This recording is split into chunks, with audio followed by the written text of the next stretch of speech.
Hola, buenas tardes, buenos días, buenas noches. Vamos a desarrollar hoy la unidad número 11 que versa sobre la audiencia preliminar. A esta altura, y para aplicar en el encuentro de hoy, será necesario que ustedes tengan muy claras, muy frescas, las nociones de la unidad anterior, cuando en aquel momento tratamos sobre la teoría general de la prueba. Hoy vamos a ir evocando esos conceptos que fuimos viendo en aquel encuentro para aplicarlo derechamente a través de normas específicas de nuestro Código Procesal Civil y Comercial de la Nación. En particular, el tema de hoy se va a empezar a tratar en el Código a partir del artículo 359, haremos eje particularmente en el 360, porque en la jerga la audiencia preliminar se conoce como la audiencia del 360. También conectaremos con el 360 bis, con el 360 ter, con el 361, 362 y 364 particularmente.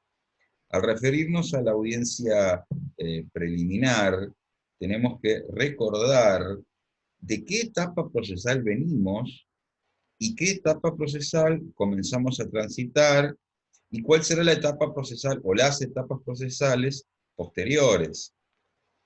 La etapa que estamos dejando atrás es la primera del proceso civil, que como ustedes saben es la etapa introductiva o de postulación o constitutiva. Y desde mi perspectiva, la audiencia preliminar constituye la primera actividad de la etapa procesal siguiente, que será la segunda, la etapa probatoria, que también podemos llamar etapa intermedia, que antecede a la etapa procesal siguiente, la etapa conclusional o decisoria, luego sigue la etapa impugnativa-recursiva y finalmente nos vamos a encontrar con la quinta etapa, esto es la etapa de ejecución procesal forzada. Cuando aludimos entonces a la audiencia preliminar, desde la perspectiva de los antecedentes históricos, de los antecedentes del derecho procesal comparado, vamos a decir que esta es la llamada primera audiencia, audiencia inicial, no confundir con la audiencia de mediación, que se desarrolla fuera del proceso, antes del proceso. Viene del derecho austríaco originalmente, Erste Tagessalzung, esto de la primera audiencia, pasó al derecho alemán, pasó al derecho italiano, la tuvimos a esta audiencia en nuestro país en los años 50 del siglo pasado, con la ley 14.237, pero no funcionó y luego se dejó de lado y recién volvió a incorporarse a nuestro sistema procesal civil en el año 1996, a través de la ley de mediación, introdujo esta audiencia, la ley 24.573, y tuvo algunas modificaciones posteriores en 2002 y en 2010 hasta adquirir el contorno que tiene hoy. Se trata, podemos decir, de un instituto destinado a la simplificación de los trámites del proceso. Podemos caracterizarla también como un acto procesal que va a constituir una acabada muestra de la aplicación de diversos principios procesales, tales como el principio de economía procesal, el principio de bilateralidad de audiencia el principio de ética o moralidad, los subprincipios de concentración de los actos procesales, de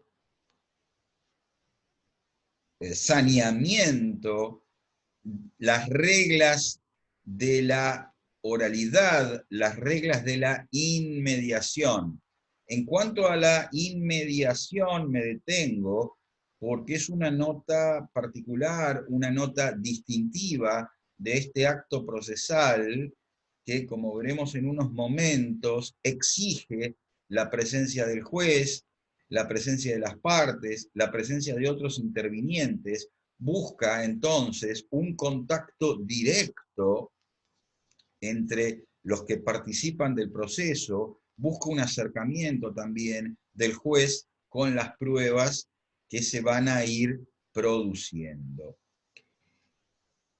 Bien, les decía que estamos al comienzo de la etapa probatoria. Ahora bien, esto implica que tenemos que tener claro cómo termina la etapa introductiva. Y ese es el punto al que yo denomino hipótesis de clausura de la etapa introductiva. No van a encontrar en el tratamiento de este tema, en general, en los manuales o en los tratados de derecho procesal civil, este título. Tiene un sentido didáctico. Y nos vamos a ubicar particularmente en el artículo 359, que nos va a mostrar cuáles son, básicamente, las 4 posibilidades de cierre de la etapa introductiva que van a poner al proceso, que van a poner a las partes, que van a poner al juez de cara a la etapa probatoria, de cara, de frente a la audiencia preliminar. Y aquí tenemos que traer a colación las que vimos hace un par de clases, las actitudes posibles del demandado, tanto las negativas cuanto las positivas. Entonces lo vamos a plantear así. ¿Cómo puede terminar la etapa introductiva? Situación 1, cuando el demandado ha contestado la demanda. Recuerden que las partes presentan escritos, las partes solicitan, y los jueces deciden, los jueces despachan esos escritos, los jueces proveen esos escritos. Entonces, ante la presentación del escrito de contestación de demanda, el juez dictará una, como llamaremos más adelante, resolución judicial, una providencia simple, a través de la cual tendrá por contestada la demanda. Entonces, hipótesis 1, se ha tenido por contestada la demanda. Bien. Ahora, si el demandado, además de contestar la demanda, planteara una reconvención, ¿cuál sería el circuito procesal?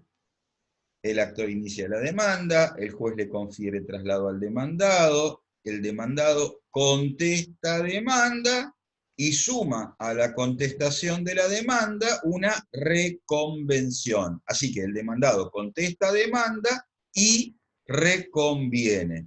Y luego el juez, estoy en el artículo 357 acá, estoy evocando el artículo 357, el juez ordenará correrle traslado de la reconvención promovida por el demandado reconviniente al actor reconvenido.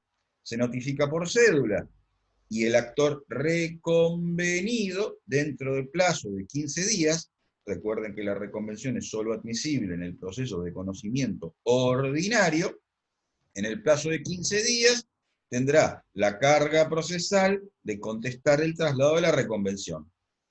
Asumamos que contesta la reconvención y que el juez entonces dictará una resolución teniendo por contestada la reconvención. Y aquí estoy en la situación 2.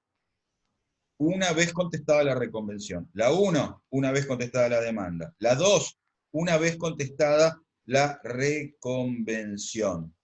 Situación 3. Otra actitud posible del demandado, que sin perjuicio de la contestación de la demanda, puede oponer excepciones de previo y especial pronunciamiento. 347, 346. Supongan ustedes que el demandado opone la excepción 346 de prescripción. ¿Cómo sigue el circuito procesal? El juez despacha ese escrito, ordenando correr traslado de la excepción de prescripción al actor. Se le notifica por cédula y el actor, en el plazo de 5 días, contesta el traslado de la excepción. Y luego, como es una excepción de previo y especial pronunciamiento, será menester que el juez, en el marco de esta etapa introductiva que estaríamos transitando, la resuelva. Por eso es una excepción de previo y especial pronunciamiento. Y entonces dicta lo que más adelante llamaremos una sentencia interlocutoria, admitiendo o rechazando la excepción.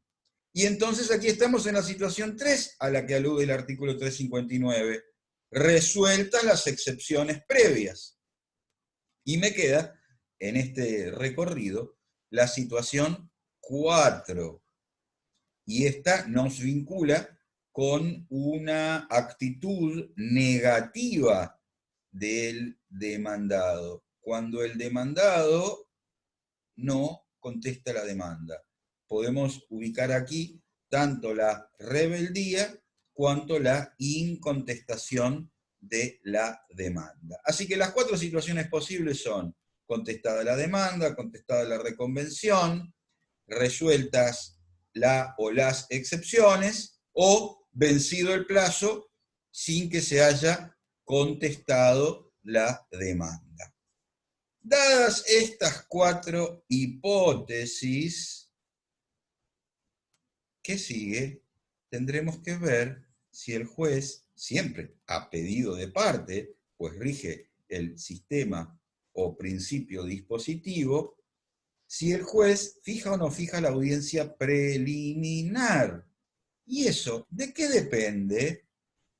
Fíjense ustedes que aquí les planteo una referencia que dice tipos de causa, de puro derecho, de hecho o mixtas. Les presento ahora, entonces, 3 tipos de causas en este contexto, con referencia a este tema, 3 tipos de desarrollo que el proceso podrá tener. Y luego voy a conectar, entonces, las hipótesis de clausura con los tipos de causa para responder a la pregunta si el juez fijará o no fijará la audiencia preliminar. Entonces, tipos de causa. Causas de puro derecho. ¿De qué se trata? Recuerden ustedes que cuando recorrimos la demanda 330, la contestación de la demanda 356, aludimos a que será menester que las partes formulen un relato de los hechos y que planteen los fundamentos de derecho de su pretensión, hechos y derecho. Puede ocurrir que en un proceso no haya discusión sobre los hechos, porque las partes están de acuerdo en la hipótesis fáctica y solo están en desacuerdo sobre la norma jurídica aplicable al caso, sobre la interpretación de derecho. Por ejemplo, el caso leading case de hace más de 20 años de la Corte Suprema de Justicia de la Nación, el caso Fait. En aquel entonces se reformó la Constitución Nacional en 1994, se incorporó un requisito respecto de los jueces, estableciéndose que una vez que cumplen 75 años, es menester un nuevo acuerdo del Senado. Y entonces el juez de la Corte Suprema, Fait, que ya estaba en la Corte en ese momento, al tiempo de la reforma constitucional, y ya tenía 75 años, inició un proceso de conocimiento contra el Estado Nacional a fin de que se declarara que esa norma respecto de él no era aplicable, porque él ya tenía un derecho adquirido con el régimen anterior. Aquí no había discusión sobre la edad del juez Faid, sobre que estaba nombrado con anterioridad a la reforma constitucional. La única discusión posible, o la única discusión planteada, era la interpretación de la norma constitucional para determinar si se le aplicaba o no se le aplicaba. Un segundo ejemplo de causa de puro derecho puede estar referido a un contrato de compraventa de inmuebles, un boleto de compraventa, a través del cual el comprador se compromete a pagar determinado precio en dólares. Luego se dicta una ley, supongan ustedes, de especificación, y se dice que las obligaciones asumidas en dólares deben ser devueltas en pesos a cierto valor, a 1,40 pesos cada dólar. Aquí las partes no discuten sobre el boleto de compraventa, sobre las obligaciones asumidas por cada uno, sino que discuten sobre si esa norma jurídica es aplicable o no es aplicable a este caso, si esa norma jurídica viola el derecho de propiedad del vendedor, porque el dólar estaba a cierto valor, hoy está a cierto valor, un peso, un dólar 10 pesos, y la ley en cuestión determina que se le debe devolver 1,40, 2 o 3 pesos por cada dólar, cuando en el mercado está a 10. Digo, ahí hay una interpretación de la norma, no hay un desacuerdo, un conflicto sobre el soporte o el relato de los hechos. Ambas partes coinciden en el relato de los hechos. Esa es una causa de puro derecho. Segundo lugar, causas de hecho.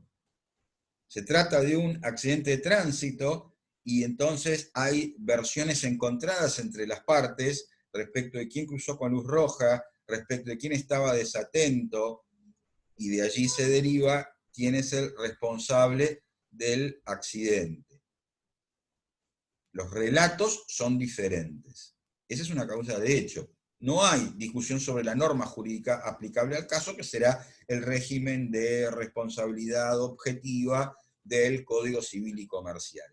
Y la tercera variante incluye una discusión, un desacuerdo, posturas contrapuestas entre las partes respecto de los hechos y el derecho aplicable al caso. Los hechos, el ejemplo anterior del accidente de tránsito. ¿Quién llegó primero a la intersección? ¿Quién tenía prioridad de paso? ¿Quién cruzó desatento? ¿Quién cruzó por la mitad de la calle? ¿Quién cruzó con el semáforo que lo inhabilitaba? Pero también pueden estar en desacuerdo sobre el régimen jurídico aplicable, pues uno postula un régimen de responsabilidad subjetiva basado en el dolo, basado en la culpa, y el otro postula un régimen de responsabilidad objetiva, basado en factores objetivos de atribución de responsabilidad. Y allí estaremos frente a una causa mixta, desacuerdo sobre el derecho y desacuerdo sobre los hechos. Planteadas así las cosas, ahora tenemos que unir para ubicarnos aquí en el artículo 359. A esta altura, dependiendo de si estamos frente a una causa de puro derecho o una causa de hecho o mixta, el juez, a pedido de parte, tendrá dos caminos. Si estamos frente a una causa de puro derecho, ello implica que no hay hechos, clase pasada, afirmados, controvertidos y conducentes que deban ser objeto de prueba. Y por lo tanto, ¿qué sentido tiene continuar el desarrollo o desarrollar una etapa probatoria. En este caso, el juez declarará, dictará una resolución declarando la causa de puro derecho. Y una vez que esa resolución adquiera firmeza, quede firme, no habrá etapa probatoria y, comillas, saltamos a la etapa conclusional o decisoria que veremos en su momento y que comienza con una resolución del juez que dispone el llamado o el llamamiento de autos para el dictado de la sentencia definitiva. 483, 484 del Código Procesal. Por lo tanto, repito la palabra, saltamos de la etapa introductiva a la etapa conclusional o decisoria, y en este proceso no habrá etapa probatoria, porque no hay hechos que requieran prueba. Se asimila también al desarrollo o al tratamiento de una causa como de puro derecho aquellos casos en los que, si bien originalmente pudo haber hechos que requirieran prueba, a esta altura la prueba ya se produjo. ¿Y cómo puede ser? Si todavía no ingresamos a la etapa propia o propicia para la producción de los medios de prueba. Por ejemplo, porque la única prueba que había que producir, que había para producir, era la prueba anticipada. Se trataba de un edificio que se está construyendo y que provoca daños a un departamento lindero, y se produjo de manera anticipada la prueba pericial de arquitecto que permitió acreditar la responsabilidad del demandado y los daños producidos por el demandado al actor. Y ya no es necesaria, en la hipótesis, en el ejemplo que les planteo, ninguna otra prueba. Tendrá el tratamiento de causa de puro derecho. En cambio, cuando la causa no es de puro derecho y es de hecho o mixta, lo que supone la necesidad de producir los medios de prueba, entonces ahora sí, el juez fijará la audiencia preliminar prevista por el artículo 360.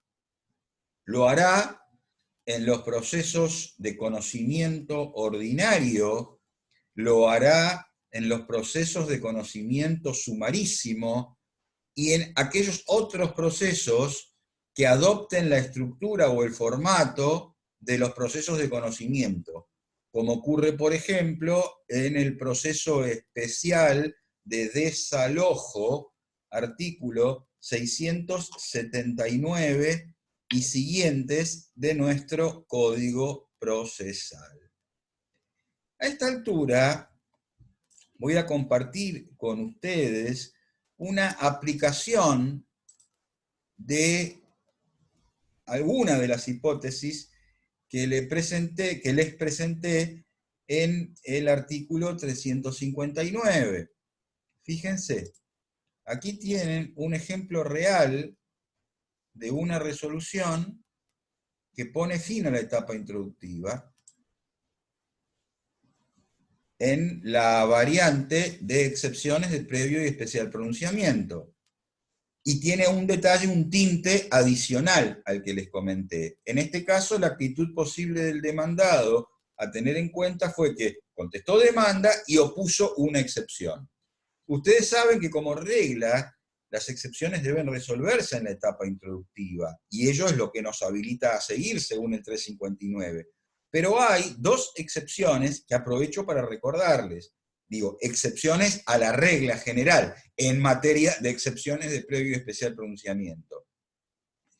Y una la encontramos en el 346, la excepción de prescripción, cuando no es de puro derecho y requiere prueba, y la segunda es la del ejemplo que tienen en la pantalla, la excepción de falta de legitimación, activa o pasiva, del 347, inciso 3, Si no requiere prueba, se resuelve en la etapa introductiva. Pero si se requiere prueba, entonces el juez puede diferir su tratamiento para el momento de dictar sentencia. Y eso es lo que pasó en este ejemplo. Así que aquí no se resolvió, pero se difirió su tratamiento. Y entonces, en esta causa, que es de hecho o es mixta, ¿cuál fue el paso siguiente? El juez dispuso recibir la presente causa prueba y en consecuencia, acá en el capítulo 3 de la resolución, ¿qué hizo? Atento a lo dispuesto por el artículo 360 del Código Procesal, citó a las partes a la audiencia. Comparezcan a la audiencia del 17 de octubre del 2018 a las 11 horas. Y ordenó notificar a las partes por cédula. ¿Quién lo hizo? El juez. Esta resolución es firmada por el juez. Muy bien. Continuemos entonces el desarrollo temático, ubicados como estamos en el artículo 360 de nuestro Código Procesal Civil y Comercial de la Nación. Y así es como tenemos que remarcar quiénes corresponde que estén presentes en esta audiencia preliminar. El Código Procesal, para poner de resalto, para hacer eje en el concepto que antes les presenté de inmediación, se encarga de remarcar, de resaltar, de insistir en que esta audiencia requiere la presencia del juez. Y aquí tenemos que conectar también con el artículo 34, inciso primero del Código Procesal. Es un deber de los jueces asistir a la audiencia preliminar. El juez presidirá la audiencia con carácter indelegable. La audiencia, dice el Código, no podrá llevarse a cabo sin la presencia del juez. Las partes podrán retirarse del juzgado 30 minutos después de la hora fijada para la audiencia, dejando constancia en el libro de asistencia si el juez no estuviere presente. Dicho esto, es muy importante que el juez esté presente en la audiencia. La conducta de los asistentes, la conducta de los intervinientes procesales, partes y abogados, se ve influida por la presencia del juez. ¿Cuán importante es que esté dando la cara frente a las partes del conflicto, quien será el día de mañana el decisor, el que lo va a resolver? Ahora bien, ¿cómo se aplica en la realidad, en la praxis, esta norma? ¿Los jueces asisten a las audiencias preliminares? La verdad, tengo que contarles que no todos, que muchas veces esta audiencia se desarrolla a través de una suerte de delegación impropia, o no permitida, o bajo la dirección del secretario del juzgado, del prosecretario del juzgado, o de otro empleado del juzgado. Eso está mal. Eso no es lo que quiere el legislador. Pero les cuento una deformación que muchas veces se da en la praxis, que violenta la inmediación, que violenta el concepto de inmediación. Y esta situación generalmente es consentida por los abogados litigantes que al no objetar la inasistencia del juez, desarrollar el acto firmar el acta al final, purgan el vicio. En el anteproyecto de reforma o de nuevo Código Procesal Civil y Comercial de la Nación, se establece que, a diferencia del código actual, en que esta nulidad, la inasistencia del juez, implicaría una nulidad relativa, califica a esta situación como una nulidad absoluta no convalidable. Ahora bien, ¿y las partes? Las partes también tienen que asistir, claro está. Claro está, porque no habría inmediación si está el juez y no están las partes del conflicto. Pero la verdad es que el legislador del artículo 360 se quedó a mitad de camino, pues si bien en principio se apunta a que las partes deben estar presentes personalmente, no a través de un letrado apoderado, es decir, aquí estamos frente a un caso en que, sin perjuicio de que, como ustedes saben, las partes pueden actuar por derecho propio o a través de un letrado apoderado, o eventualmente a través de un representante de naturaleza necesaria o de naturaleza orgánica, digo, aun cuando cuenten con un letrado apoderado, a este acto tienen que concurrir las partes. Pero decía que el legislador se quedó a mitad de camino porque no sancionó la ausencia de las partes. De manera tal que en muchos casos los jueces se encargan en la convocatoria a esta audiencia, y tienen facultades para ello, de requerir que las partes concurran, para lograr verdaderamente el cumplimiento del objetivo buscado, y es que todos los sujetos o los intervinientes procesales directos del conflicto, actora, demandada, con la asistencia de sus letrados y la presencia y dirección del juez, desarrollen este importante acto procesal. Muy bien. ¿Y en qué consiste este acto procesal ubicados como estamos al principio de la etapa probatoria? La primera actividad que está prevista para este acto, que se desarrollará conforme el sistema de la oralidad actuada, es decir, se expresan los que participan del acto de modo verbal, pero se asienta por escrito de la manera más fiel posible, ver artículo 125 del Código Procesal, todo aquello que se va diciendo. Digo, este primer acto, o esta primera actividad, más bien, se refiere a la conciliación. Específicamente nos referimos a los acuerdos conciliatorios. La norma prevé que al comienzo del acto el juez invitará a las partes a celebrar un acuerdo conciliatorio, o bien podrá derivarlas a otro sistema para resolver el conflicto, y específicamente prevé, después de la última reforma, que por una sola vez y por el plazo de 30 días podrá suspender el proceso y derivar a las partes a mediación.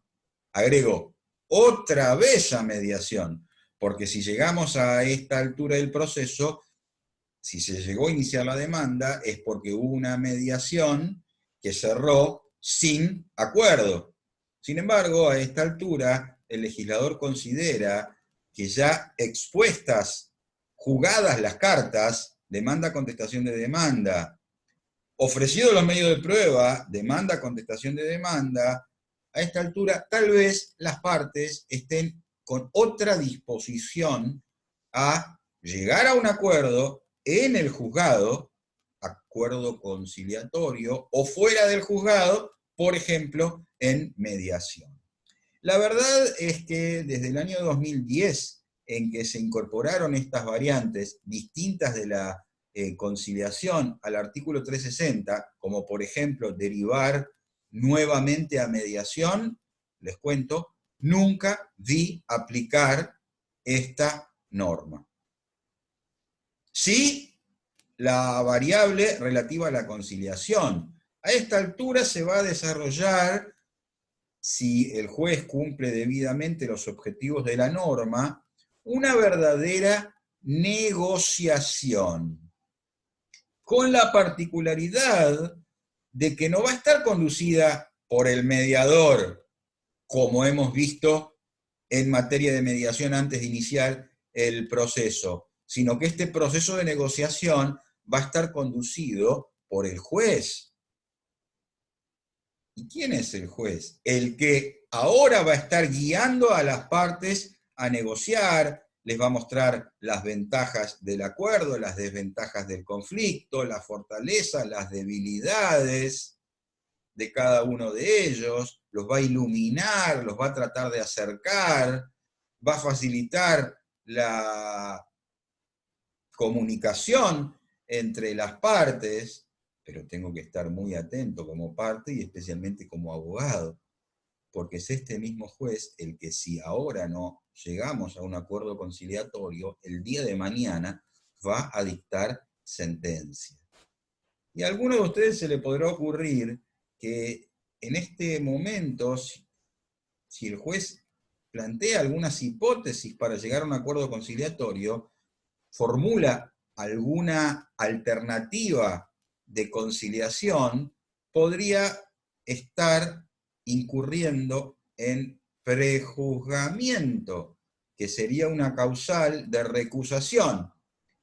La jurisprudencia ha entendido que formular hipótesis para un acuerdo conciliatorio no significa, no implica prejuzgar.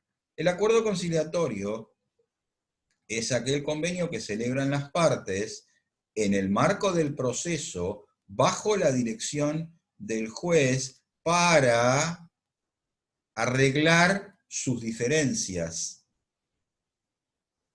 Y ese acuerdo conciliatorio, si las partes efectivamente lo celebrasen en el proceso en el que se reclama contra un boliche lindero del departamento del actor y que provoca una serie de ruidos que exceden la normal tolerancia, se llega a la audiencia preliminar y entonces, ¿qué reclama el actor? La pretensión del actor es que cesen definitivamente esos ruidos. La pretensión, una pretensión positiva, una pretensión tendiente a que se condene al demandado a una obligación de no hacer ruido. La postura adoptada en mi ejemplo por el demandado consiste en que se rechace la demanda porque sostiene que los ruidos no exceden la normal tolerancia y que tiene habilitación municipal para funcionar como boliche.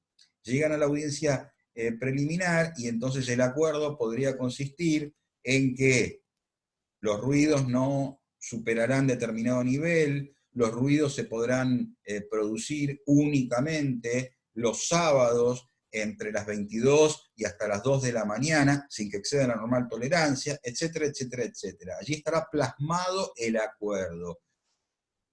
Ese acuerdo se somete a la aprobación del juez, que se llama homologación, y el acuerdo celebrado por las partes, con la intervención de sus letrados, con la intervención del juez, una vez homologado, ver artículo 161 del Código Procesal, va a tener el mismo valor que tiene una sentencia definitiva, es decir, va a adquirir valor de cosa juzgada material. Y va a permitir que, en el caso de incumplimiento por parte del titular del boliche demandado, ¿qué sigue? Cuando hay un acuerdo conciliatorio, no continúa la etapa probatoria, porque hubo un acuerdo conciliatorio. No habrá etapa conclusional o decisoria, porque el acuerdo, es decir, no se dictará sentencia definitiva, porque el acuerdo tiene el valor de una sentencia definitiva. No habrá etapa impugnativa o recursiva, al no haber habido etapa conclusional o decisoria. ¿Y qué sigue? Una fase, una etapa tendiente a la ejecución procesal forzada del acuerdo. ¿Esto qué significa? Que se hará cumplir por la fuerza el acuerdo. En este caso particular, podría consistir en impedir el funcionamiento del boliche, esa ejecución de procesal forzada. Bien, hasta allí tenemos el acuerdo conciliatorio. Vamos a hacer una pausa y continúo con las restantes actividades del artículo 360.